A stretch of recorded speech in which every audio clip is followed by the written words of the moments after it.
पुत्र, शुंभ का वध करने के लिए तुम्हारी माँ को सभी मातृक शक्तियों की आवश्यकता है। हम सभी ने तो सब मातृकाओं के रूप में अपनी शक्तियां तुम्हारी माँ को प्रदान कर दी हैं, किंतु अष्ट मातृका शेष है और वो मातृका है विनायकी, विनायकी, विनायकी, विनायकी, विनायकी।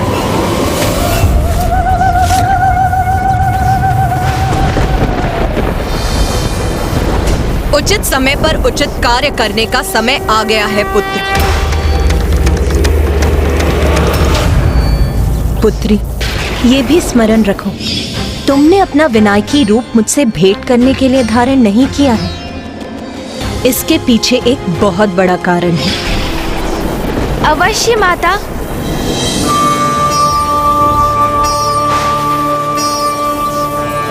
विनायकी, मैं अनुरोध करता हूँ, अब बाहर प्रकट हो जाओ।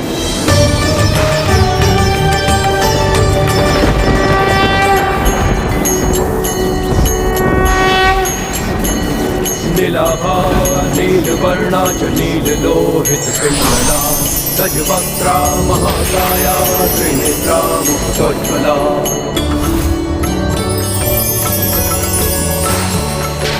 लम्बोदरा स्थूलहलस्वा चतुर्भुज कृपायुधा मोदकं दशनमुपामे पशुं सूत्रं च दक्षिणे वनमाला शिरे तस्या वर्णहारावलम्बिनी आसु कृष्णसमारूढा सर्वाभरणमण्डिता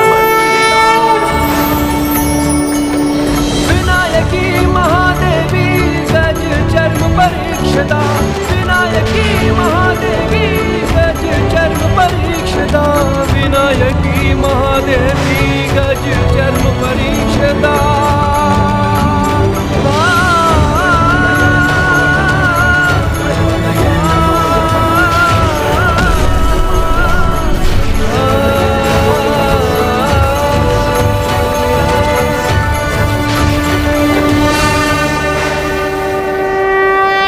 क्या है ये?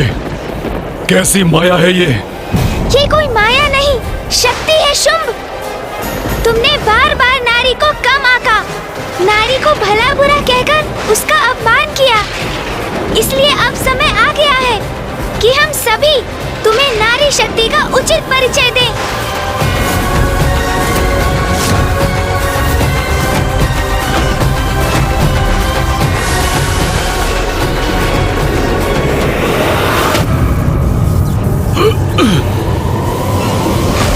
मुझे ये वरदान दीजिए ब्रह्मदेव कि मेरा वध भी नारी शक्ति से ही हो, और वो नारी जो मेरे ही शरीर से उत्पन्न हो, अर्थात पुरुष के शरीर से जिस नारी का आविर्भाव हो वही मेरे अंत का कारण बने। तथास्तु, तथास्तु। शुंभ, तुम्हारे वरदान को निरस्त करने हेतु मैं देवी कौशिकी त्रिदेवों और समस्त देवताओं की स्त्री शक्ति की सहायता से तुम्हारे भीतर की स्त्री शक्ति को बाहर खींच लूंगी।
संसार के प्रत्येक प्राणी में मेरी ही शक्ति है मूर्ख। मेरी शक्ति के बिना तो कोई अपनी उंगली गतिमान तक नहीं कर सकता। तुम्हारे भीतर भी मेरी ही शक्ति का वास था, जिसे बल प्राप्त कर तुम खड़े तक हो सकते थे। किंतु तुम अपने पौरुष के अहंकारवश इस स्त्री शक्ति का मूल्य ही नहीं समझ सके मूढ़मती शुंभ। तो अब मैंने वो शक्ति लौटा ली है।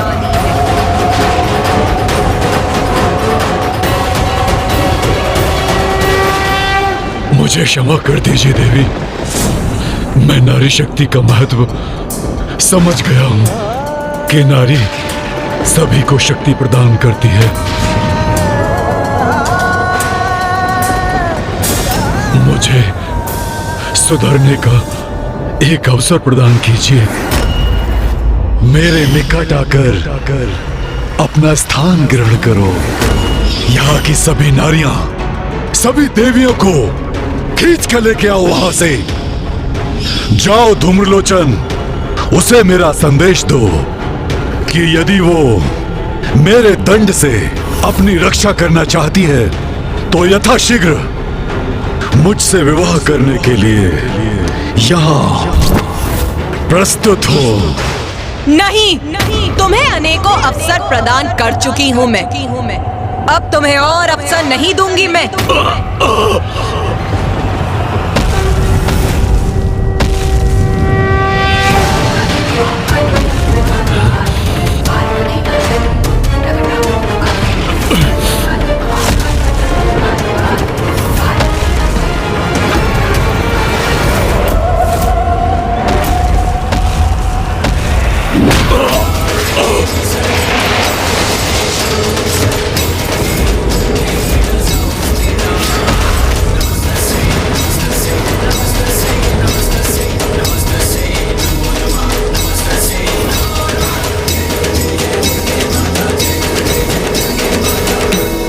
मुझे प्रतीत होता है कि शुंभ अभी मृत्यु को प्राप्त नहीं हुआ। उसका जीवन क्षीण अवश्य हुआ है, किंतु उसमें अभी भी प्राण शेष है। हाँ माँ, दीपक भी बुझने के पूर्व एक बार फड़फड़ाता तो अवश्य है। हाँ पुत्री, मुझे भी ज्ञात है, इस असुर में अभी भी प्राण शेष है।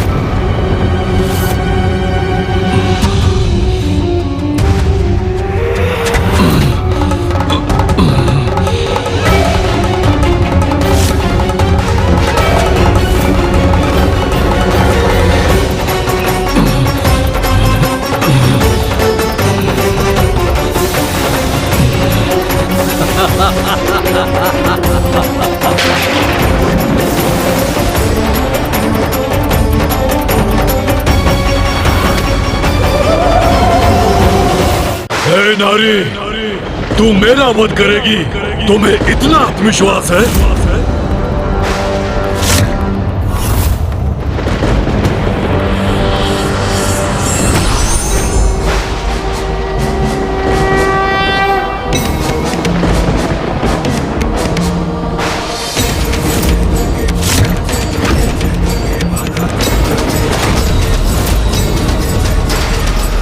अब समय आ गया है सब नारी शक्ति को एकत्रित होने का।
रक्षा कैसे करूं?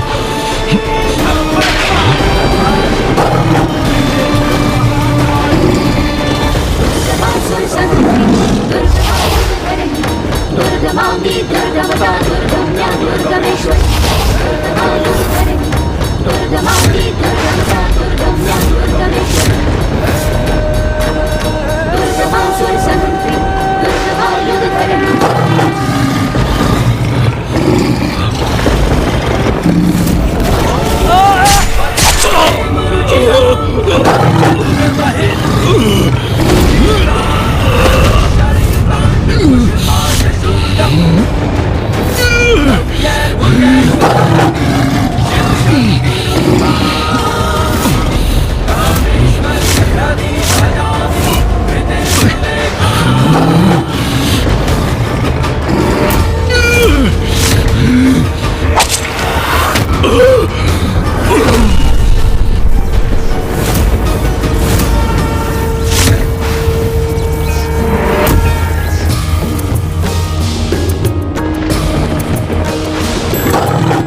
गिरिनंदिनी नंदिनी मेदिनी विश्व विनोदिनी नंदिनुते गिरिवर विंध्य शिरोधिनी वासिनी विष्णु विलासिनी जिष्णुते गिरिनंदिनी नंदिनी मेदिनी विश्व विनोदिनी नंदिनुते जय जय हे महिषासुर मर्दिनी रम्य कपर्दिनी शैलसुते जय जय हे महिषासुर मर्दिनी रम्य कपर्दिनी शैलसुते जय जय हे महिषासुर मर्दिनी रम्य कपर्दिनी शैलसुते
जग जननी जय जय माँ जग जननी जय जय भयहारिणी भवतारिणी भयहारिणी भवतारिणी भवभामिनी जय जय माँ जग जननी जय जय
लंबी अवधि के पश्चात आज माँ से भेंट हुई है।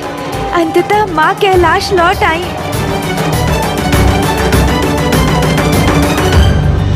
माँ!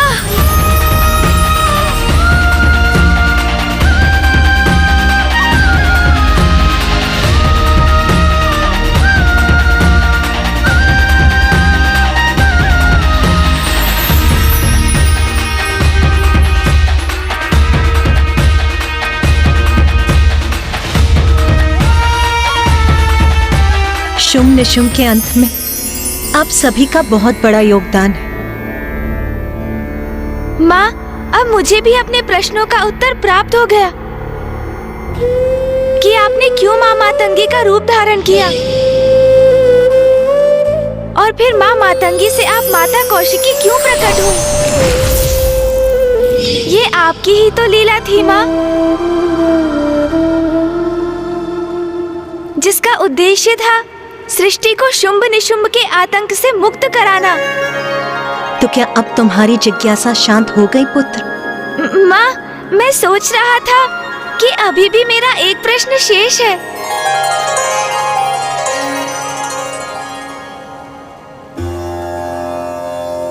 शेष है? क्या प्रश्न शेष है पुत्र? भैया महान है, उनसे बहुत स्नेह है मुझे, किंतु सत्य तो सत्य है ना माँ। तो क्या ये तुम्हारा प्रश्न है? नहीं माँ, मैं भैया की अवमानना कभी नहीं कर सकता, किंतु ये सत्य है ना माँ कि मेरी नारी शक्ति विनायकी भैया की नारी शक्ति देवी कौमारी से अधिक सुंदर है ना?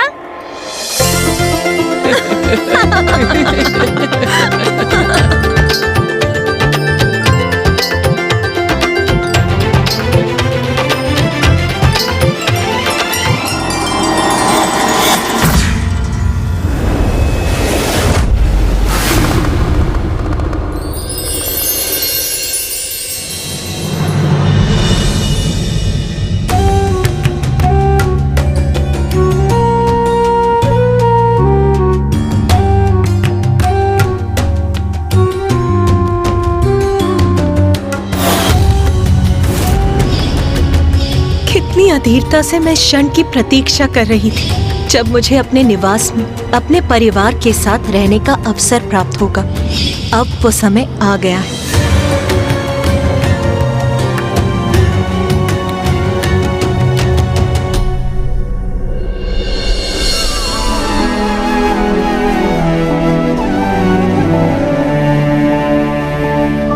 और रुकिए माँ, आप अभी भीतर नहीं जा सकती। भीतर नहीं जा सकती? क्यों? उसका भी कारण आपको शीघ्र ज्ञात होगा माँ, किंतु उसके लिए आपको अपने नेत्र बंद करने होंगे। नेत्र बंद करने होंगे? किंतु क्यों? क्योंकि हम आपसे अनुरोध कर रहे हैं माँ, बस इसीलिए। उमा, यदि यही तुम्हारे पुत्रों की इच्छा है तो भवन में प्रवेश करने हेतु तुम्हें अपने पुत्रों का निवेदन तो स्वीकार करना ही होगा। अच्छा, यदि आप सभी की यही इच्छा है तो लो, मैंने अपने नेत्र बंद कर दिए।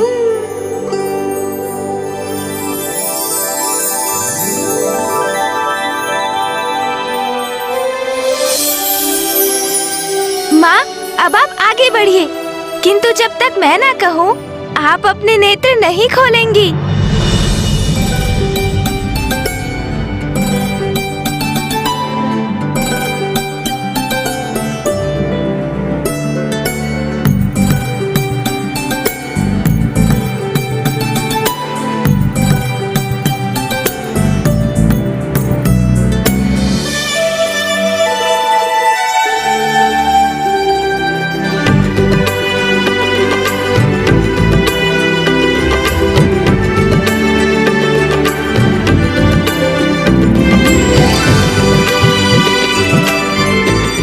अब उचित है माँ, अपने नेत्र खोलिए।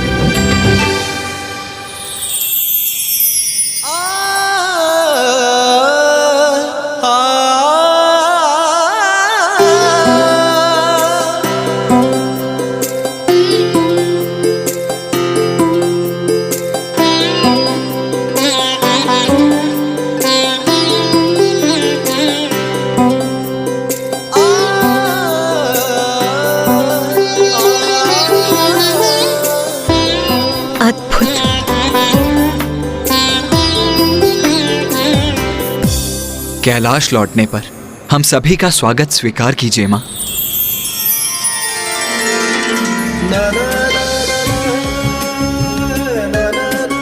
इतना सुंदर स्वागत नाथ, कैलाश की ऐसी सुंदरता, मेरे पुत्रों और आपके द्वारा अपने इस भव्य स्वागत से मैं भाव विभोर हो रही हूँ। आओ माँ, कैलाश का कण कण तुम्हारा स्वागत करने के लिए अति उत्साहित है।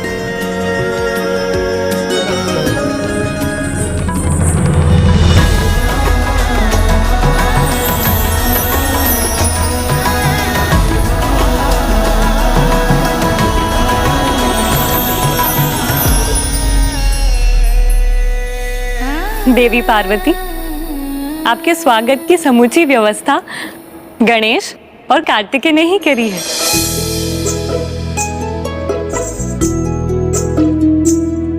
ये साज सज्जा, मेरा स्वागत अद्भुत, अति सुंदर है गणेश। यहाँ से, कैलाश से, मेरे स्वामी से और तुम दोनों से दूर रहकर मैं अति विचलित थी। किंतु आज जैसे मैंने पुनः सभी सुख प्राप्त कर लिए हैं। माँ, अब आप कैलाश लौट आई हैं, तो सब कुछ यथावत हो जाएगा। हाँ माँ, आपके बिना तो जैसे संपूर्ण कैलाश जीवन के आनंद का अनुभव करना भूल गया था, किंतु अब कैलाश पुनः आनंदित हो उठेगा। देवी पार्वती, आपने यहाँ से दूर जाने का कष्टप्रद निर्णय लिया, अन्यथा शुंभ और निशुंभ का वध असंभव हो जाता। किंतु ब्रह्मदेव, यदि पुत्र गणेश मेरी सहायता के लिए प्रस्तुत नहीं होता, अपना विनायकी रूप धारण नहीं करता और अन्य देवताओं को उनका स्त्री रूप उजागर करने के लिए प्रेरित नहीं करता, तो शुंभ निशुंभ का वध कदाचित मेरे लिए भी असंभव था। माँ, इसमें मेरा कोई श्रेय नहीं। मैंने तो वही किया जो आपका आदेश था और मेरा कर्तव्य। महादेव, देवी पार्वती, अब हमें आज्ञा दीजिए। हमें ज्ञात है आप पुत्र गणेश और पुत्र कार्तिकेय के साथ समय व्यतीत करने के लिए उत्सुक होंगी। कितना कुछ कहना और सुनना होगा आप सभी को, है ना?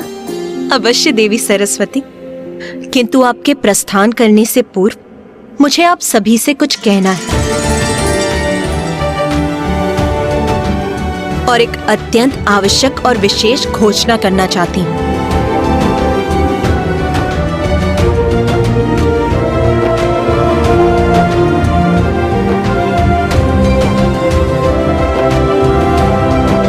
और ये घोषणा गणेश के विषय में है।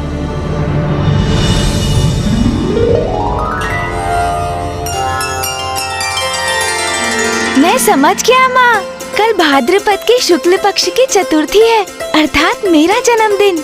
आप अवश्य उसके उपलक्ष्य में उत्सव की घोषणा करने जा रही हैं। तो शीघ्र कहिए ना माँ, गणेश को लेकर क्या विशेष घोषणा करनी है आपको? अरे वाह भैया, जन्मदिन मेरा है और उत्साहित आप हो रहे हैं। उचित है, क्योंकि मेरे जन्मोत्सव की संपूर्ण व्यवस्था तो आपको ही करनी होगी ना। पुत्र गणेश, आज मैं तुम्हें ये आशीष देती हूँ कि आज से तुम केवल देवताओं के ही नहीं, समस्त जगत के संकट हरोगे, सबके तारणहार बनोगे।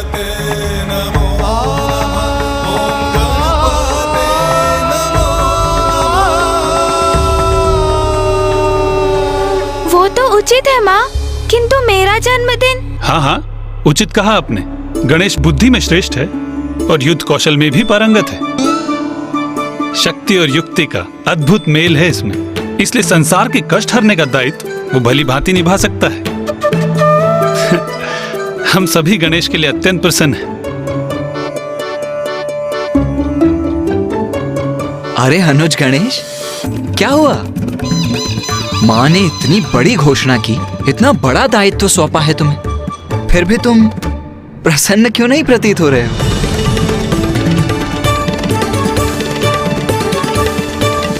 ऐसा नहीं है भैया, माँ मैं तो बहुत प्रसन्न हूँ। उचित है फिर। महादेव, देवी पार्वती, अब हमें भी आज्ञा दीजिए।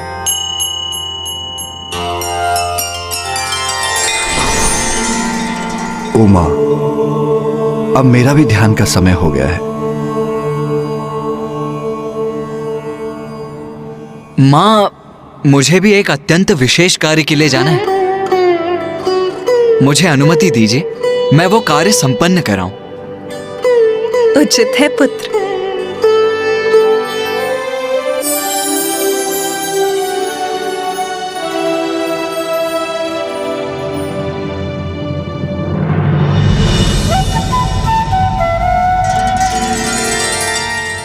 माँ,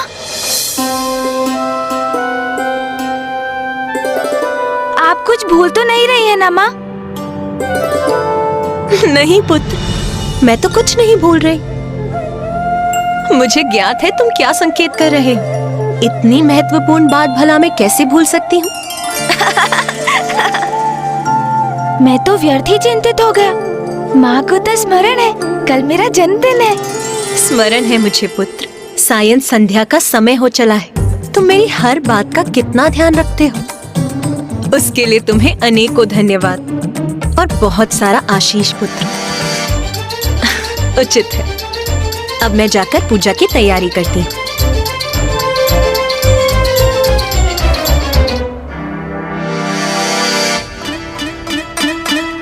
ये क्या, माँ ने तो मेरे जन्मदिन का उल्लेख भी नहीं किया। वो मेरा भी जन्मदिन भूल गई।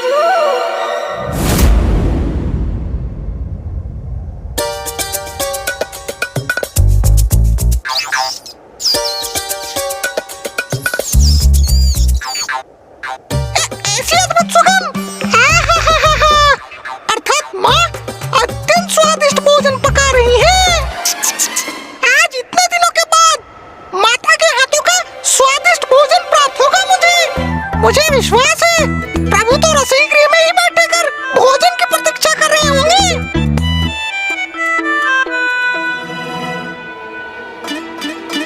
अरे ये क्या, प्रभु वहाँ मानसरोवर के निकट अकेले बैठे क्या कर रहे हैं? प्रभु आप यहाँ क्यों हैं प्रभु? भोजन की ऐसी सुगंध, उसका अद्भुत आकर्षण नकार कर भी आप यहाँ खड़े हैं। मुझे तो प्रतीत हुआ आप वहाँ भोजन करने में व्यस्त होंगे प्रभु। नहीं मूषक जी, मुझे भूख नहीं लगी है। आपको भूख नहीं लगी है प्रभु? ये आप क्या कह रहे हैं? क्या हो गया है आपको प्रभु? अवश्य कोई गंभीर चिंता सता रही है आपको। गंभीर चिंता तो है ना मूषक जी। अब आप ही कहिए, कल मेरा जन्मदिन है और आपका जन्मदिन कल?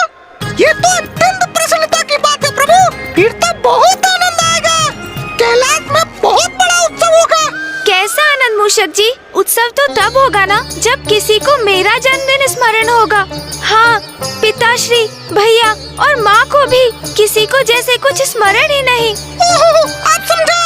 ये तो अत्यंत गंभीर विषय है प्रभु। माँ इतने दिनों बाद कैलाश लौटी है, तो क्या इसलिए उनका ध्यान अनेक और बटा हुआ है और इसलिए वो भी मेरा जन्मदिन भूल गई? आप तो माता के प्रिय पुत्र हैं।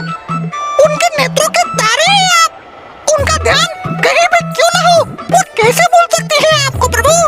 तब तो ये और भी दुख की बात है मूषक जी, क्योंकि अकारण ही भूल गई है वो।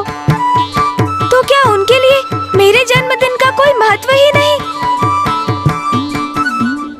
वो भूल गए तो भूल गए, कोई बात नहीं। आप ही सबको बता दीजिए प्रभु। नहीं मूषक जी, ये कैसी बात है? मेरा ही जन्मदिन और मैं ही सबको स्मरण दिलाऊं? बात तो आप भी उचित कह रहे हैं प्रभु। अपने मुख से ही अपनी बात कहना तो उचित नहीं।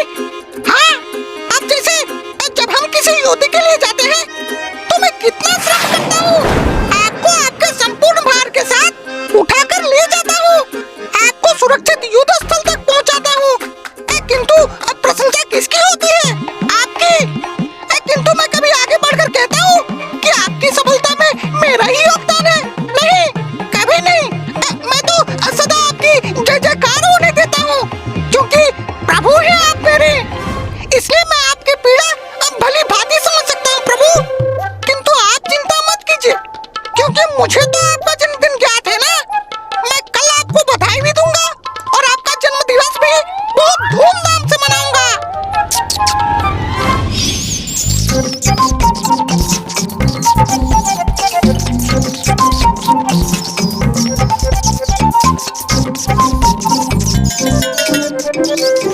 जन्म दिवस की ढेर सारी शुभकामनाएं प्रभु। लीजिए प्रभु, लड्डू ग्रहण कीजिए। हम दोनों आपके जन्मदिन का उत्सव मनाते हैं। मैं कोई उत्सव नहीं मनाऊंगा मूषक जी, और आप भी किसी को मत बताइएगा। यदि उन्हें मेरा जन्मदिन स्मरण नहीं, तो मैं भी किसी को नहीं बताऊंगा।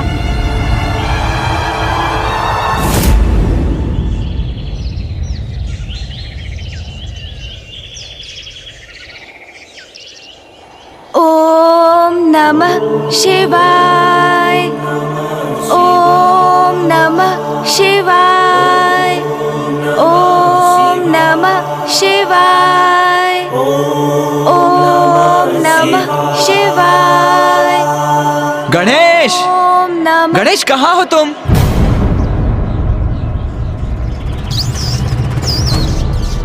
क्या हुआ? इतने तीव्र स्वर में क्यों पुकार रहे हैं मुझे भैया? मूषक जी, क्या मुझे भ्रम हुआ है या आपने भी वही सुना जो मैंने सुना? हाँ प्रभु, मैंने भी सुना। ये तो देव सेनापति कुमार कार्तिकेय का ही स्वर है। गणेश, गणेश, तुम यहाँ क्या कर रहे हो? कितने समय से मैं तुम्हें पुकार रहा हूँ, मेरी ध्वनि तुम्हें सुनाई नहीं दी। तुम उत्तर क्यों नहीं दे रहे थे? क्या हुआ भैया, आप इतने चिंतित क्यों हैं? वो माँ तुम्हें कब से? गणेश, माँ को क्या हुआ? क्या हुआ माँ को? वो माँ को गणेश, अभी तुम्हारे किसी भी प्रश्न का उत्तर नहीं है मेरे पास। तुम शीघ्रता करो, चलो मेरे साथ। हाँ, आओ। रुकिए भैया, मैं अभी आ रहा हूँ।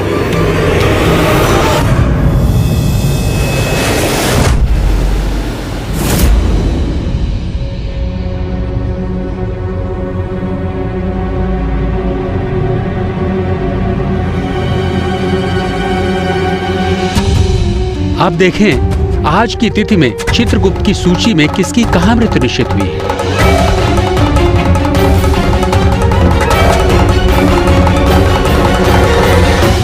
आज तो भाद्रपद का शुक्ल पक्ष है।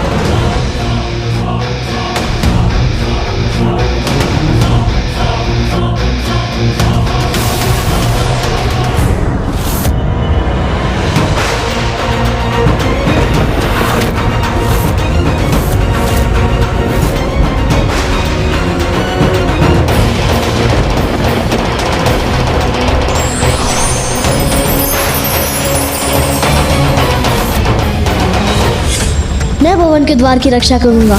मैं आपकी सेवा करने ही तो आया हूँ ना माँ।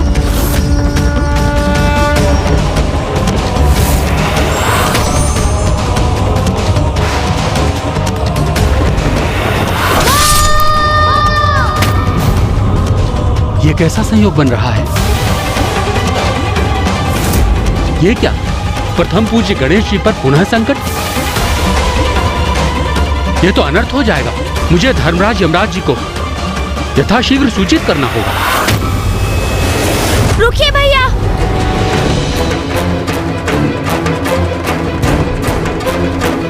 रुकिए भैया, भैया रुकिए।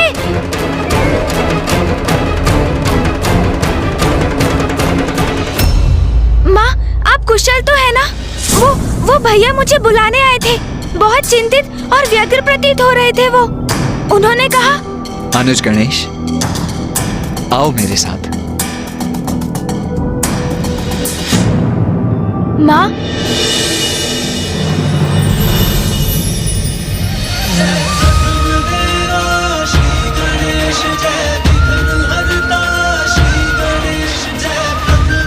पुत्र गणेश, जन्मदिन की अनेकों शुभकामनाएं पुत्र।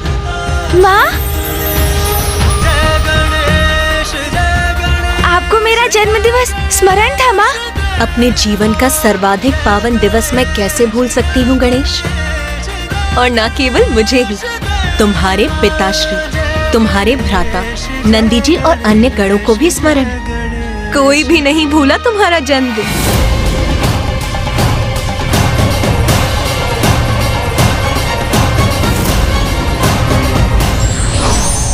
देवता हो या मानव, नियति सभी को विवश कर देती है, परंतु बुद्धिजीवी वही हैं जो हर परिस्थिति का सामना करने के लिए सदैव तैयार रहते हैं।